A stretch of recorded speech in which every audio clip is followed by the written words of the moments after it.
এক স্বামী তার স্ত্রীকে জিজ্ঞেস করল, বিয়ে করলে একজন মানুষ কি হারায় আর কী বা তার লাভ?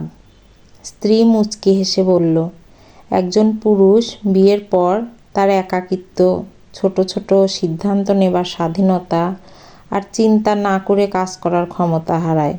বিনিময়ে সে তার জীবনে একজন সঙ্গী পায়, তার সন্তানের মা পায় এবং এমন একটা ঘর পায় যা তাকে স্থিরতা দেয়। স্বামী কিছুটা অবাক হয়ে বলল, এটুকুই? সে সুখ পায় না? হাসি মুখে স্ত্রী উত্তর দিল, সুখ আমাদের নিজেদের কাছেই থাকে। যদি বিয়ে মানে আমরা সুখ দুঃখ ভাগ করে নেওয়া বুঝি, তাহলে আমরা সুখী হব। আর আমরা যদি এটাকে স্বাধীনতা নষ্ট হওয়া হিসাবে দেখি, তখন আমরা অসুখী হব। স্বামী একটু চিন্তা করে জিজ্ঞেস করল, তুমি আমাকে বেশি ভালোবাসো না তোমার সন্তানদের? স্ত্রী দ্বিধা ছাড়াই উত্তর দিল, অবশ্যই বাচ্চাদের। স্বামী কৌতূহল নিয়ে জিজ্ঞেস করল, কেন? স্ত্রী জবাব দিল, কারণ তারা আমার অংশ, তারা আমার রক্ত এবং আমার আত্মা। স্বামী মৃদু হেসে বলল, আর আমি? স্ত্রী বলল, তুমি আমার এই যাত্রার সঙ্গী। কখনো তুমি আমাকে আনন্দ দাও আর কখনো কষ্ট।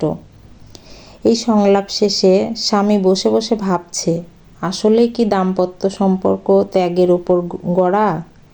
এবং এই ত্যাগ কি সবসময় পুরস্কৃত হয়? বাস্তবতা হলো, সংসারে নারীর ভূমিকা কেউ মূল্যায়ন করে না। যদিও একটি পরিবার তাকে ঘিরেই আবর্তিত হয়, সে নীরবে জীবনের সব বোঝা বহন করে আর দিন শেষে ক্লান্ত শ্রান্ত মুখে হাসি ধরে রাখে।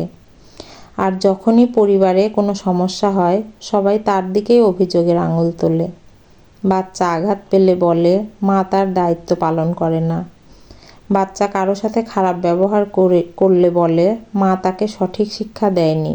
স্বামী অসুস্থ হলে বলে, স্ত্রী তার দিকে খেয়াল রাখে না। কিন্তু সত্যিটা হলো, একজন নারী একটি মহান ভূমিকা পালন করে। সে আসলে একটি বিদ্যালয়, কিংবা তার চেয়েও বেশি কিছু। সে সেই ডাক্তার যে ক্ষত সারিয়ে ফেলে, সে সেই নার্স যে রাত জেগে যত্ন নেয়, সে সেই শিক্ষক যে মূল্যবোধ সৃষ্টি করে। সে এমনই এক লাইব্রেরি যেখানে আছে জীবনের জ্ঞান, সেই জ্ঞান হৃদয় দিয়ে স্পন্দিত হয়। প্রত্যেক নারীকে আমার আন্তরিক অভিবাদন, যারা নিষ্ঠার সাথে তাদের সাংসারিক দায়িত্ব পালন করেন, যারা অন্যদের জন্য নিজের আরামায়েশ সুখ শান্তি বিসর্জন দেন, যারা শত চ্যালেঞ্জ সত্ত্বেও তার চারপাশের মানুষগুলোর মুখে হাসি ফোটান। হে নারী, তুমি একবার হাসো প্রাণ খুলে এবং নিজেকে নিয়ে গর্বিত হও। তুমি প্রজন্ম সৃষ্টিকারী, পৃথিবীর শক্তি ও ভালোবাসার উৎস। ফেসবুক থেকে সংগৃহীত, কণ্ঠে লাবণী সাহা।